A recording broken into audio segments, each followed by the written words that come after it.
suspended 2 feet above the gray carpet. The air around Bear Buddy shimmered, and its head squished twice. Squeak, squeak. "Good boy," Ellie said.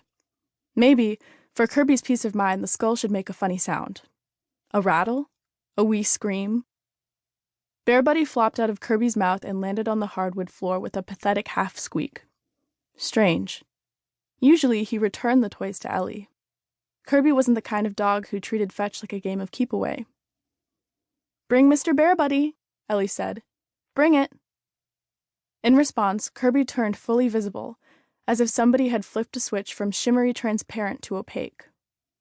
"You okay?" Ellie asked. It took effort for the dead to be seen. He rarely became visible without her clear command to appear. "What is it? Are you still scared? Does this help?" She covered the skull with an old sweater. Instead of relaxing, Kirby tucked his tail and darted from the bedroom. "Hey!" Ellie ran into the hall, but he wasn't there. "Kirby!" she called. "Here, boy." He popped through the stucco wall, whining. Paranormal vibrations hummed through her bones. She felt like a tuning fork, one resonating with worry. He was anxious. Terribly anxious. Why? The skull? No, he couldn't see that ridiculous thing anymore. When Ellie's grandfather had a heart attack, Kirby threw a fit, as if he could sense Grandpa's pain. Maybe, to ghost dogs, emotions resembled radio signals, and the signals were strong when they belonged to a loved one. Could somebody be in pain? Somebody Kirby knew? Ellie's parents were at the movies with their phones turned off, sitting in that dark theater, enjoying a rare but treasured date night. Would it also be their last? No. No. Maybe? She tried calling them both. No answer. They were probably fine.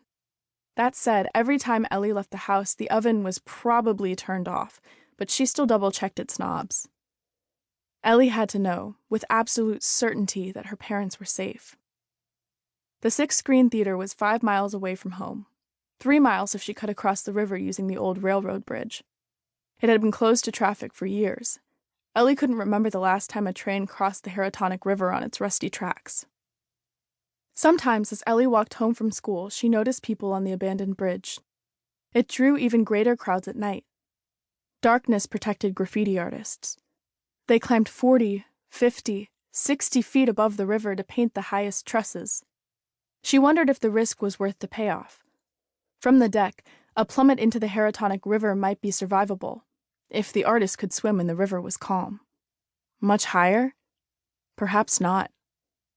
It was possible, likely even, that those who climbed bridges at night were more resilient than mere humans. If so, Ellie didn't want to meet them. She could handle mundane dangers, like violent men with guns or knives. But every tunnel, bridge, and abandoned building in the city was allegedly home to monsters.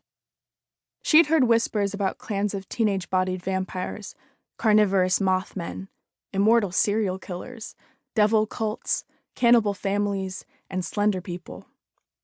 Even if most of the urban legends were fictitious, Ellie had a ghost dog companion.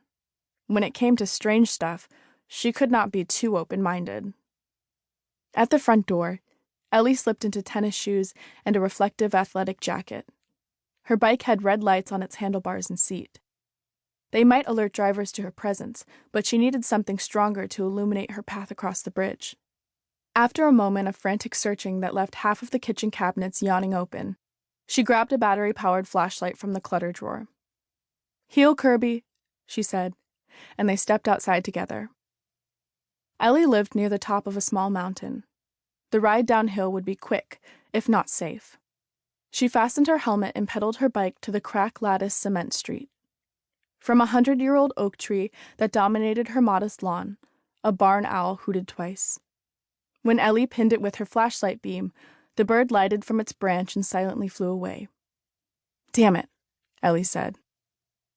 Many owls, most owls, were just ordinary birds with a greater reputation for wisdom than they deserved. Ellie regularly volunteered at a raptor rehabilitation center. There, a great horned owl named Rosie fought everything that moved, including the bald eagle in a neighboring cage, veterinarians,